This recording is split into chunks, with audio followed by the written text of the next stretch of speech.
मङ्गलै मात्रै हुनुपर्छ क्या त्यो किराँत हाम्रो उहरू संस्कृतिहरू त्यतिकै थियो तर अहिले के भन्छ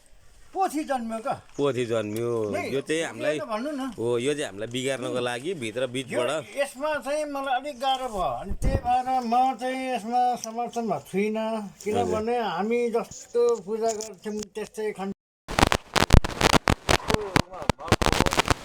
छेउमा राखेर भन्नु त तपाईँलाई मनमा लागेको इजुक चाहिँ मङ्गल भरेको चाहिँ कस्तो लाग्छ तपाईँलाई यस्तो मङ्गलको मलाई एकदम राम्रो लाग्छ किन हामी मङ्गोलियन हो हामी मङ्गोलियन हो हामीलाई मङ्गल राम्रो लाग्छ मङ्गलमै हुनुपर्छ हामी कुनै आर्यन जातिमा जाने पनि होइन जातिवाद भेदभाद पनि गर्ने होइन होइन तर हामीलाई चाहिँ बिचमा बाँडेर ठाने गरेपछि हामी आफै नै बाँडिएको छौँ है हेर्नुहोस् है यो चाहिँ पक्का भन्छु हामी आफ्नो बाटोमा हामी हिँडेको छौँ न अर्कालाई दोस्नु मिल्दैन भनेर चाहिँ म त्यति भन्छु किनभने म यसमा म चाहिँ के हुन्छ भने हामी राई लिम्बू अथवा मतली हर चिज होस् हामी एकता हुनुपर्छ एक मिल्नुपर्छ मिलेर जुन जुन जाति तपाईँ राई हुनुहुन्छ अथवा म लिम्बू छु आफ्नो आफ्नो ठाउँमा त रहनु पाइन्छ नि हो त्यो आफ्नो ठाउँमा रहनु नपाएपछि अरूले घुमा हामी अरूको पछि लाग्यौँ क्या त्यो पछि चाहिँ लाग्नु हुँदैन भनेर चाहिँ म भन्छु यति मात्रै हो मेरो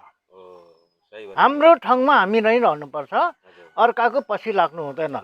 भोट केलाई भन्दा रुखलाई भोट केलाई सूर्यलाई त्यसरी होइन नि नमस्कार नमस्कार आराममा यहाँनिर खै भाइले खै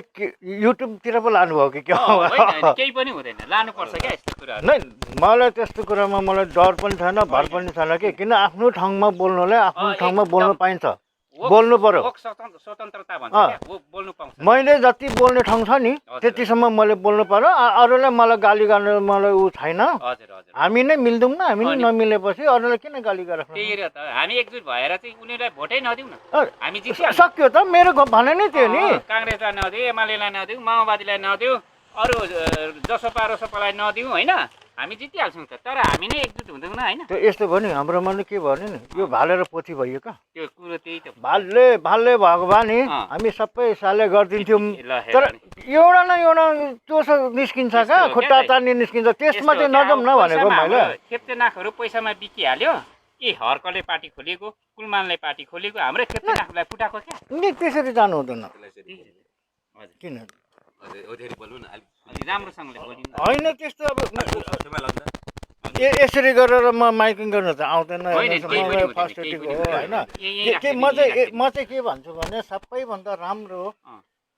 मेरो उद्देश्य चाहिँ हामी मिलौँ त्यो त त्यही हो किनभने खेप्चे नेप्चे यो छेत्री बाहुन हामीले दोस्ने काम छैन मेरो तर्फबाट उनीहरू आफ्नो तरिकाले कमाएर खान्छ आफ्नै बुद्धि हुन्छ हामी आफै तरिकाले कमाएर खानुपर्छ हाम्रो मेजोरिटी नमिलेर अर्कापट्टि लागेपछि हाम्रो चाहिँ गलत हाम्रै छ है हाम्रो गलत चाहिँ आफूले पहिला सुधार्नुपर्छ हाम्रो गलत नसुधार्दिसम्म चाहिँ हामी कहीँ पनि खुट्टा टेक्ने ठाउँ पाइँदैन अब 100 वर्ष पछाडि पर्दैछौँ हामी किन भन्दाखेरि हामी एक खेप्तीहरू एक नभएर अब एकजुट हुनुपर्छ अब चुनाव भालेमा चाहिँ यो आउने चुनावमा चाहिँ सरस खोम्बो लिम्बू नै उठेको छ हाम्रो पछिको क्षेत्र नम्बर 1बाट है भालेबाट उहाँलाई जिताउँ प्रतिनिधि सभाबाट चुनेर माथि पठायो भने ऊ मन्त्री बन्ने सम्भावना हुन्छ मन्त्री भयो भने बल्ल हाम्रो हक अधिकार उनीहरूले क्या हामीले त खोज्नु पठाएको हो नि त हाम्रो खेप्तेनाखलाई हामीले त थिचोमिचो गरेर राखेको छ यो हामी बिक्यौँ नि त हामी बिक्यौँ न हामीले बिकेर दुनियाँ गऱ्यौँ नि त मासुमा बिक्यौँ रक्सीमा बिकेको छ कि छैन त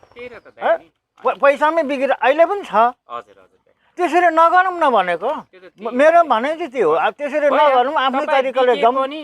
तपाईँले उसले पैसा दिए पनि खाइदिने हाम्रै पैसा खानु त म त अस्ति पनि खायो टन्नै खायो त चिउरा मासु खायो त्यसरी होइन भोट चाहिँ सही ढङ्गमा हालौँ न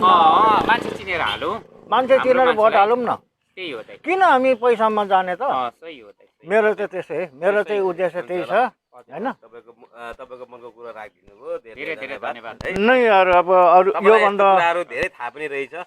कतिपय चाहिँ मान्छेले के भन्छ भने बुढापाका तपाईँ जस्तो हामीभन्दा एजेन्ट मान्छेले चाहिँ थाहा पाएर पनि त्यस्तो कुरालाई चाहिँ अलिक अबुझ जस्तो भएर बसिरहेको छैन क्या बुझ पचाएर कतिपयहरूले त बुझ्दैन बिचरा बुझ्दैन नि बुढा नबुझ्नु हुन सक्छ बुझाउने मान्छे पनि नभएर नभएर जानुपर्छ क्या अलिकति सुरक्षित मान्छे भएर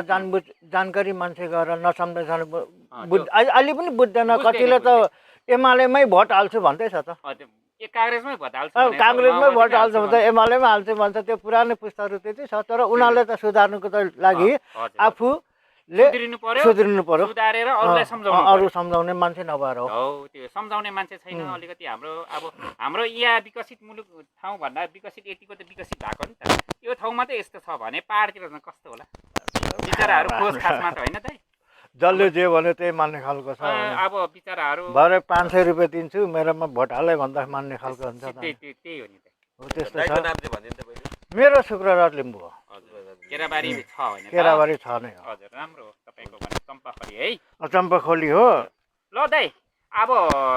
फागुन 21 गते हाम्रो सरस कम्बल लिम्बू उठेको छ प्रतिनिधि सभाको लागि यो क्षेत्र नम्बर उत्तरी मोरङबाट ल हाम्रो सरस कम्बल लिम्बूलाई जिताउँ होइन प्रतिनिधि सभामाथि जिताएर पठाउँ हाम्रो चुनाव चिन्ह भालेबाट होइन चुनाव चिन्ह भालेमै भोट दिउँ म चाहिँ यो आग्रह गर्नु आएको र अनि यो 17 गते पुस 17 गते चाहिँ हाम्रो 37औं स्थापना दिवस मङ्गल नेसन अर्गनाइजेसनको मनाउने हुनाले इतरी 20 नम्बर वडामा छ है त यहाँ गाडी यहाँ आउँछ हाम्रो सारा चोकमा जाउँ है त यहाँ भाइलाई पनि भनेको छु मैले हुन्छ हामी त्यसमा हामी सम्बन्ध छौँ तपाईँले यति भनिदिनु भयो यति भन्दामा हामीलाई पनि धेरै खुसी लाग्यो गर्व लाग्यो होइन त्यो खुसी मात्रै होइन हामी एकजुट हुनुपर्छ त्यो खुसी मात्रै मानेर त केही हुँदैन तपाईँले यो एरिया चाहिँ सम्झाउँदै गर्नुहोस् है दाइ यहाँ त सबै सम्झिन्छन् हजुर यहाँ सबै मान्छे यहाँ एकतै भएको मान्छे लिम्बुवान नै बस्तीहरू हो तर यहाँनिर एउटा सम्झौता नगर्ने मान्छे भएर एउटा लिडरसिप नभएर हो लिडरसिपले गर्दाखेरि अलिकति मान्छे बिग्रेको छ यहाँ मेरो घर यही हो चम्पाखोली सिरेन्ज कालीकोटे काइलाको छोरा कान्छा हो होइन त्यसरी अब लिडरसिप गरेर अनि मिलाउनु पर्छ मिलाएपछि यहाँको मान्छे सबै एकतामा आउँछ त्यतिसम्म चाहिँ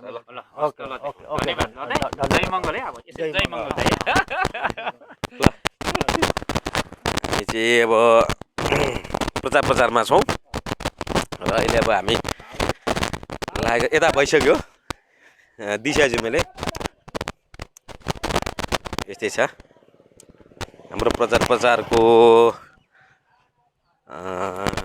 जुन पेपरहरू बाँडिँदै आइएको छौँ